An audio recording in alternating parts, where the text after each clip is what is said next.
Madame, Monsieur, bonsoir. Vous êtes sur RAL24 News. Bienvenue dans ce nouveau numéro de Cap sur l'Afrique, votre rendez-vous hebdomadaire avec les questions africaines.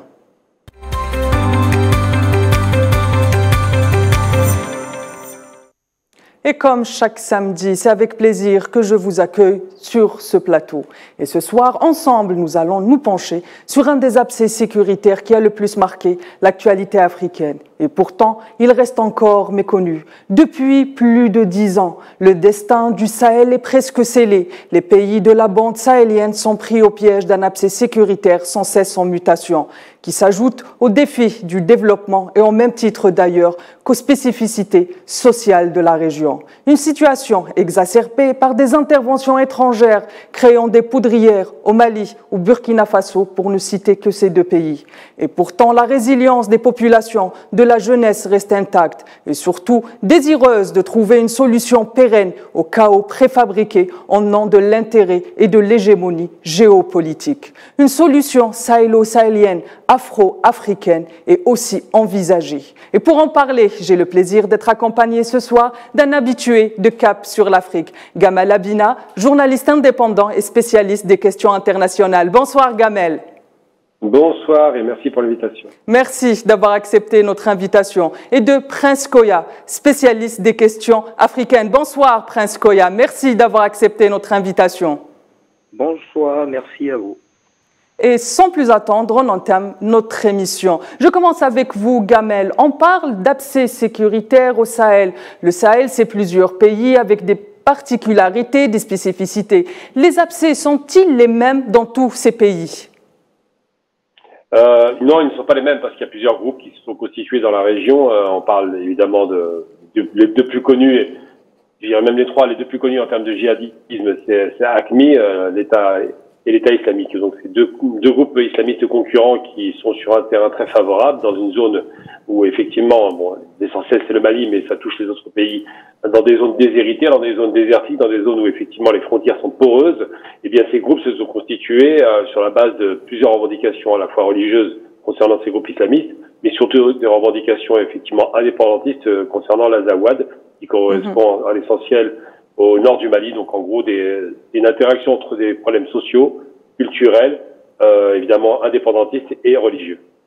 Est-ce que finalement les raisons qui ont conduit à cet abcès sécuritaire sont les mêmes dans ces pays, dans chacun de ces pays ? En réalité, l'essentiel de ce qui fait que des gens arrivent à la radicalité et à des mouvements dits terroristes ou violents, ou encore indépendantistes, c'est souvent des problématiques liées à l'économie. On sent bien que la région sahélienne, c'est une région dans le nord de la région sahélienne, donc la région du désert, hein, pour être très précis. C'est une région dans laquelle il y a très peu de richesses. Il y a 2% en gros de la richesse qui est créée là-bas, même si les richesses souterraines sont importantes, mais peu exploitées. Très peu de redistribution, puisque l'essentiel des richesses sont dans le sud, dans les zones un peu plus verdoyantes, hein, au niveau du fleuve Niger. Et donc, tout cet abandon littéral des populations à une misère programmée, cette paupérisation, la sécheresse qui augmente de plus en plus d'année après année avec le réchauffement climatique, conduit effectivement à ce que la jeunesse qui est déshéritée finisse par entendre les sirènes des organisations islamistes qui leur expliquent que leur sauvetage, leur survie, leur sauve-conduit de l'âme sera dans l'au-delà, et donc il faut d'abord commencer par une lutte armée sur terre, tout simplement. Prince Koya, on parle d'échec des interventions étrangères. Les populations, notamment au Burkina Faso, au Mali et même dans d'autres pays, ne veulent plus des interventions étrangères. À quoi est dû l'échec de ces interventions finalement ? L'échec de ces interventions est dû à plusieurs facteurs. Hein. D'abord parce que il y a une multiplicité justement de ces interventions qui sont pas très mal coordonnées les unes avec les autres. Hein. Pour citer, on a par exemple au sein de la CEDEAO, la grande organisation sous-régionale, on a une force qu'on appelle la FAC, la force en attente de la CEDEAO. En plus de cette FAC, on a eu la création de la force du G5 Sahel, constituée de 5 pays membres de la même CEDEAO. À côté de cela, on avait la MINUSMA déjà, la force onusienne au Mali. Sans compter qu'il y avait également la force Barkhane française qui a quitté le Mali récemment. On note récemment encore la présence de groupes russes paramilitaires qu'on appelle Wagner. Et enfin, il y a les forces armées nationales de chacun des pays d'ailleurs qui sont en train de reprendre mais je parle précisément des interventions étrangères. Est-ce que ce n'est pas la méconnaissance du terrain finalement des militaires étrangers en présence qui ont fait que qui ont conduit à l'échec cuisant de ces interventions? La méconnaissance joue un rôle important, mais c'est aussi la sous-est à parler également d'un environnement socio-politique désastreux qui est un cause favorable justement à l'échec de ces opérations militaires. D'ailleurs, le tout militaire ne permet pas de résoudre la situation abyssale et profonde de la région. On a besoin des avions, on a besoin des satellites, on a besoin des drones hyper sophistiqués pour couvrir cette région très grande. On nous envoie quelques militaires, quelques armes, et très souvent avec des armées très mal. Justement, par exemple, aujourd'hui, le Mali est en train de changer sa stratégie et de passer aussi à l'armement de des FAMA. Et ce point dérange les puissances occidentales, comme on a pu le voir dans les médias occidentaux. Pourquoi est-ce que ça dérange ce changement de stratégie? Et au même titre d'ailleurs que le fait de miser sur le développement. Ça dérange parce que le projet, c'était quelque part d'accentuer la dépendance militaire des pays africains à l'extérieur. Sinon, ça ne s'explique pas. Ça fait depuis 10 ans bientôt que les forces extérieures sont là. Rien n'a été résolu. Je vais donner la liste de ces forces extérieures. Les résultats n'ont pas été probants. Et donc, la souveraineté veut appliquer et mettre en œuvre son héros social pour finalement sécuriser son territoire. Donc, je finis pour dire que si le Mali le fait, ça veut dire que par conséquent, il tourne le dos quelque part au tout extérieur. On concentre toutes nos forces sur nos forces intérieures et puis les forces extérieures seront finalement un plus. Très bien, merci. Merci Prince. J'aurais une dernière question pour cette partie à poser à Gamel. Gamel Labina, il n'y a pas eu de bilan de ces forces étrangères qui sont restées quand même plus d'une dizaine d'années. Je pense notamment à l'opération Barkhane ou encore à l'opération Sabre au Burkina Faso. Pourquoi il n'y a pas eu de bilan, Gamel, à votre avis? Il y a un bilan, c'est le bilan du nombre de Français tués, ça ils en parlent beaucoup, presque 60 morts. Moi je pense qu'il y a une chose qui me dérange un petit peu par rapport aux propos que je viens d'entendre, bien que je partage l'essentiel de ce qui est dit, mais il faut faire très attention à la réalité. Il faut dénoncer ce qui est dénonçable.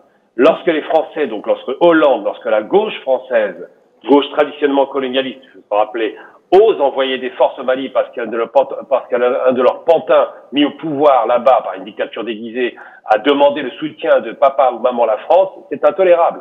On n'a pas à recevoir sur un territoire qui a subi le colonialisme français une force étrangère qui soit française. Là, il y a un problème. Ils auraient dû faire appel peut-être d'abord à l'équipement de leurs propres armées. Pour commencer, les Maliens ne sont pas des bras cassés, en général le Sahel d'ailleurs.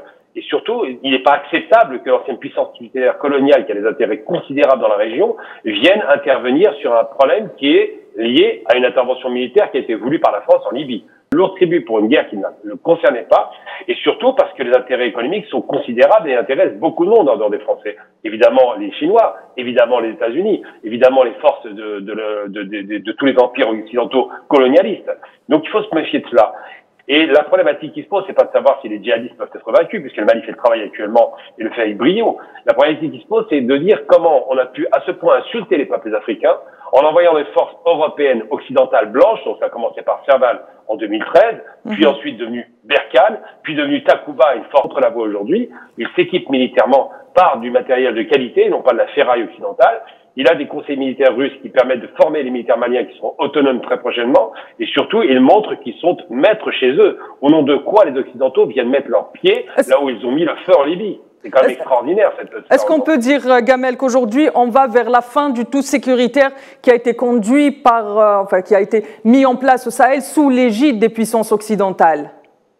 Pour commencer, il ne faut plus que les Occidentaux viennent en Afrique. C'est clair. Ils ne doivent plus mettre leurs soldats en Afrique. À chaque fois qu'ils sont venus, c'est pour massacrer les populations, pour réduire l'esclavage, pour piller, voler, violer. On doit arrêter la plaisanterie. L'Occidental reste chez lui. C'est son territoire. Ça, c'est la première des choses. Il faut être catégorique là-dessus. Si les Africains ont des problèmes, ils doivent les régler entre eux. Ça, c'est la première des choses. Et ils doivent équiper leurs armées avec du matériel de qualité jusqu'à ce qu'ils puissent les construire eux-mêmes. Ça, c'est la première chose.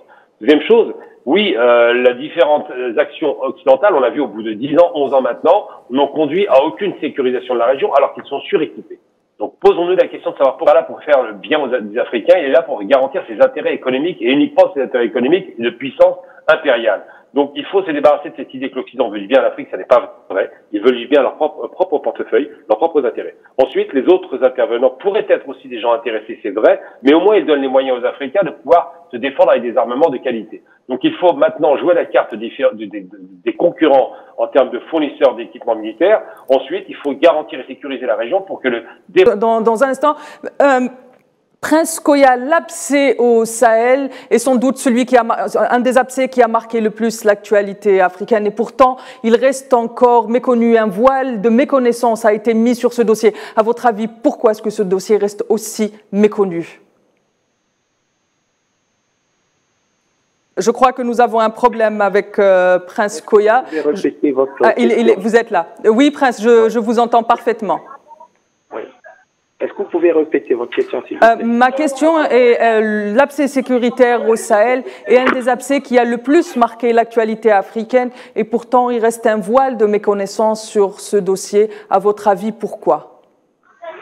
Je ne pense pas qu'il y ait un voile. En fait, c'est juste parce que les puissances étrangères ne souhaitent pas s'intéresser à la question du Sahel. Elles n'occupent pas le haut de l'agenda des grandes diplomaties du monde parce que effectivement c'est une question africaine et tout ce qui est question africaine a toujours occupé l'arrière-plan de l'agenda mondial. Donc elle est prégnante pour ceux qui la vivent, pour ceux qui y souffrent, pour ceux qui ont perdu la vie. Le Sahel est une question d'actualité, mais évidemment faudrait-il encore qu'elle soit mise effectivement à l'agenda géopolitique mondial. Et c'est tout le problème qui se pose. Et si les puissances mondiales ne le font pas, il faut que ce soit les Africains qui affichent leurs problèmes aux yeux du monde et qui cherchent à les régler, qui en parlent, plutôt que de pouvoir attendre que ce soit la Grande-Bretagne, la France ou n'importe quel autre pays qui le fasse. Très bien, merci Prince. Je reviens vers vous, Gamel. Vous avez commencé à parler de l'importance du développement et de l'importance d'investir dans le développement. Est-ce que vous ne pensez pas finalement que les sanctions de la CEDEAO à l'encontre du Mali ou encore du Burkina Faso sont un frein au développement justement tant désiré par les populations pour en sortir de cette crise et de cet abcès? Je trouve que la CEDEAO, qui est évidemment sous contrôle littéralement idéologique occidental, va sanctionner le Mali ou le Burkina parce qu'ils font des coups d'État militaires. C'est quand même la plaisanterie du siècle.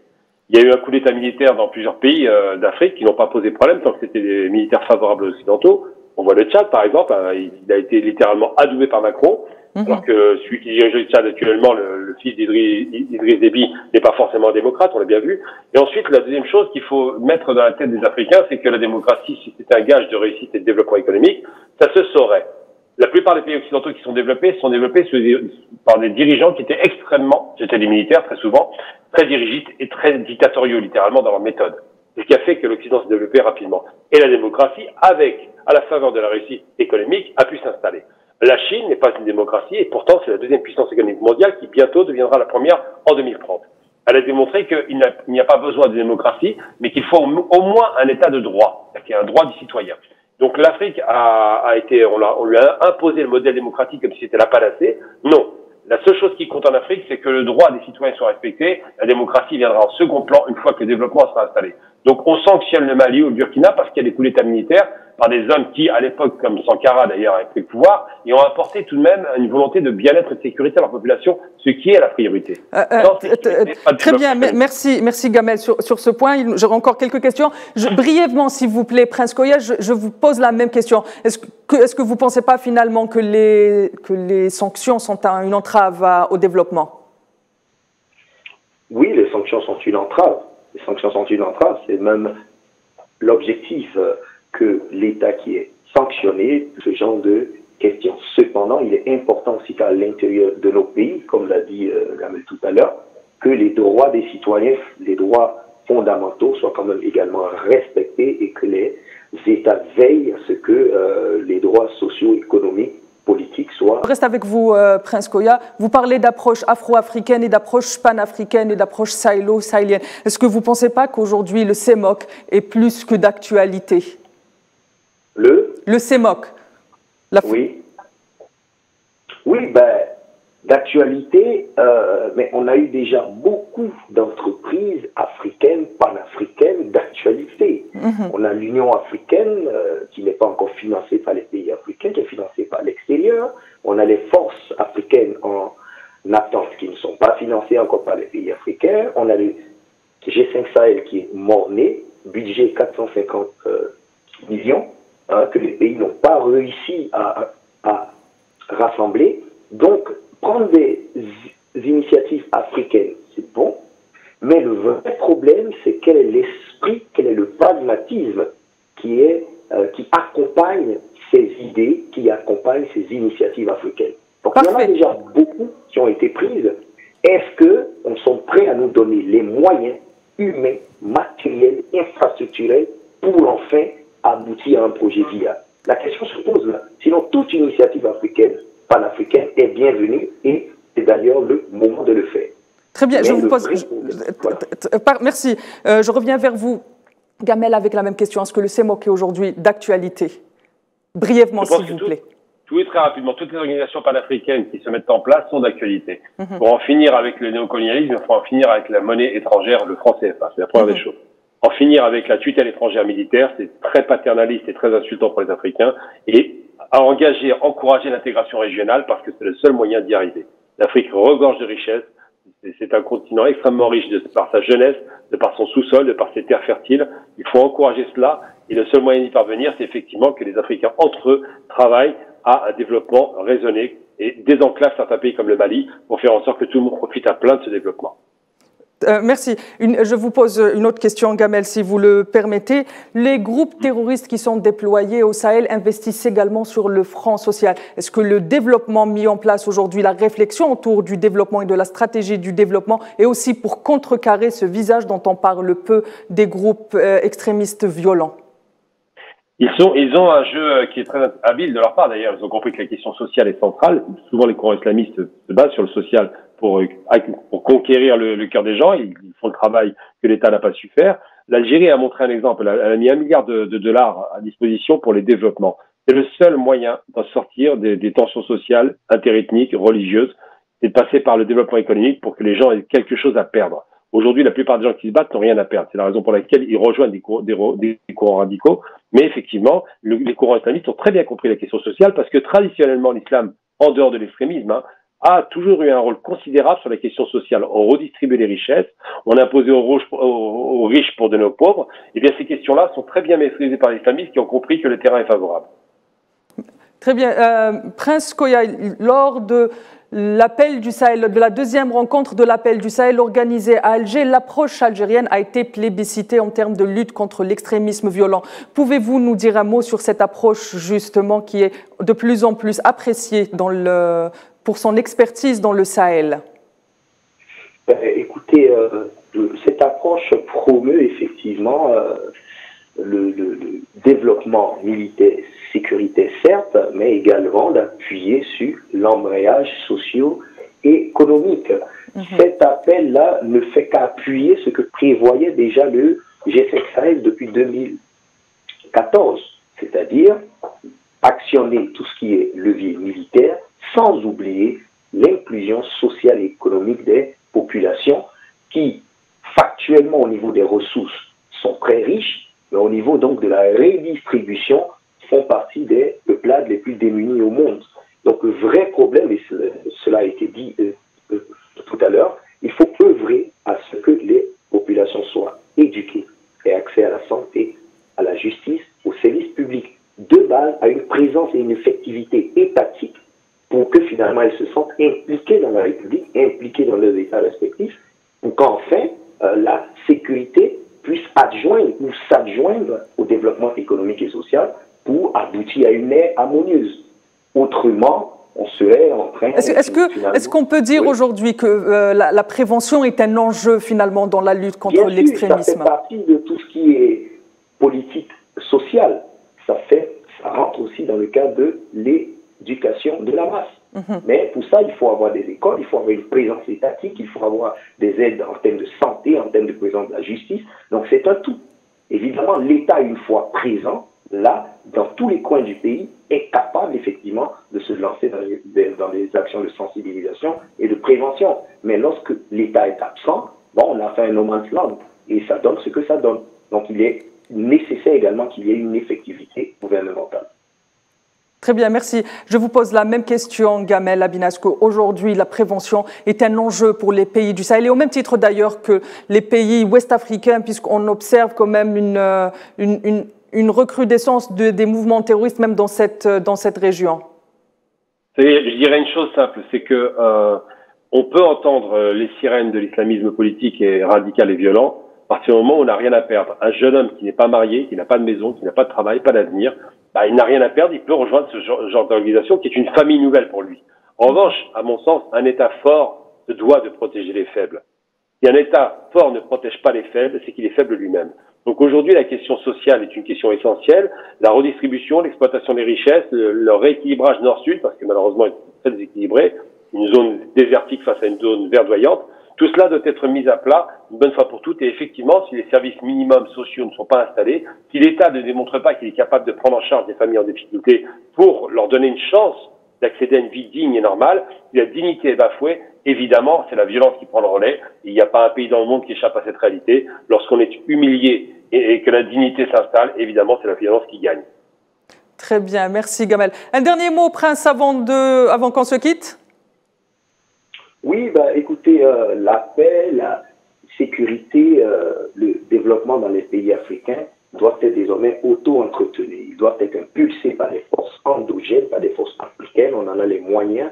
La dynamique du monde aujourd'hui s'offre à nous et nous offre un avantage. Il faut qu'on s'en serve, diversifier les partenaires et puis s'appuyer sur nos propres ressources, nos propres forces endogènes pour impulser ce développement et pour avoir cette sécurité, cette paix tant attendue pour les pays africains. Très bien. Merci, merci Prince. Gamel, merci d'avoir répondu à mes questions et d'avoir participé au débat et d'avoir rappelé les enjeux qui entourent le problème sahélien, l'abcès sécuritaire sahélien. Merci Gamel. Merci. Merci encore. Merci également à Prince Koya d'avoir également rappelé les défis internes auxquels doivent faire face les pays qui font face à cet abcès sécuritaire. Très chers téléspectateurs, c'est la fin de ce numéro de Cap sur l'Afrique. Je vous donne rendez-vous la semaine prochaine pour une nouvelle question africaine. Excellente soirée à tous. Et d'ici là, n'oubliez pas de prendre soin de vous. À la semaine prochaine.